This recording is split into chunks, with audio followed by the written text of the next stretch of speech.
5 months into his second term, President Trump has displayed an unorthodox style, to say the least. The president brings a unique style, and it behooves everybody, whether political friend or political foe, to understand that unique style. Behnam Ben Taleblu, with the Foundation for Defense of Democracies, says to understand the Trump foreign policy, you must be a student of it. His style is designed to cement. I don't think people are switching sides and changing minds and flipping. I think it is bolstering, hardening, calcifying the battle lines, the views, the values, and interests that one can find in the mosaic of America. In Trump world, that mosaic hasn't worked over the past few decades.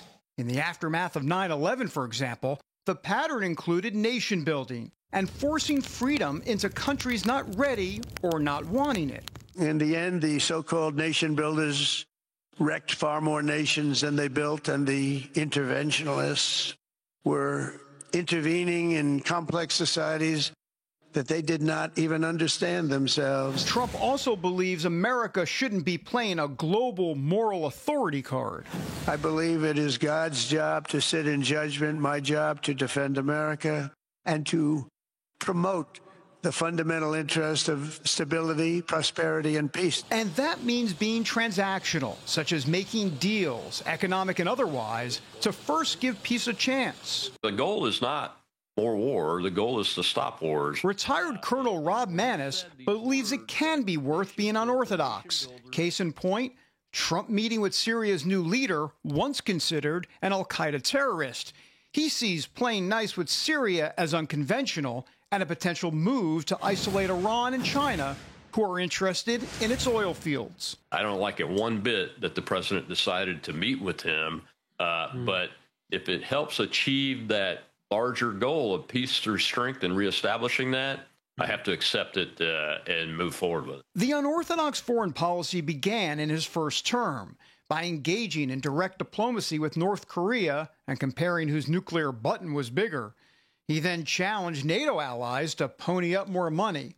And then there came the Abraham Accords, a uniquely business-first approach to forge stability in the Middle East. He's much more transactional. The Abraham Accords, I think, are a prime example of that. I think Saudi Arabia, if Trump is able to continue this approach, Saudi Arabia will probably be the next to sign on to the Abraham Accords, the major nation to sign on to that. For now, though, the current war between Israel and Iran is front and center. Trump's desire to play peacemaker hasn't worked, at least not yet. It behooves the president certainly to try to work peacefully to resolve the Iranian nuclear crisis, but also to remember, who is the actual enemy here and not be afraid to, just as President Reagan did, to call evil and to call a spade a spade. It's put the president in a potentially difficult situation with a MAGA base that doesn't want to be drawn into foreign conflicts, and it's a view projected by his vocal vice president. No more undefined missions. No more open-ended conflicts. We're returning to a strategy grounded in realism and protecting our core national interests. And while that's been the Trump doctrine, the Israel-Iran war has muddied the waters. Influential voice Tucker Carlson accuses the U.S. of being complicit in the act of war by backing Israel against Iran. I am saying this because I'm really afraid that my country's going to be further weakened by this. I think we're going to see the end of American empire, obviously. Other nations would like to see that, and this is a perfect way to scuttle the USS America on the shoals of Iran. But it's also going to end, I believe, Trump's presidency. Trump brushes off the criticism, saying since he came up with the America First doctrine, he decides what it is and what it is not, saying, quote, "For those people who say they want peace, you can't have peace if Iran has a nuclear weapon." And over the weekend, President Trump made that very clear with a surgical strike on the country's key nuclear facilities. And United States military action, by the way, may not stop there. Iran, the bully of the Middle East, must now make peace.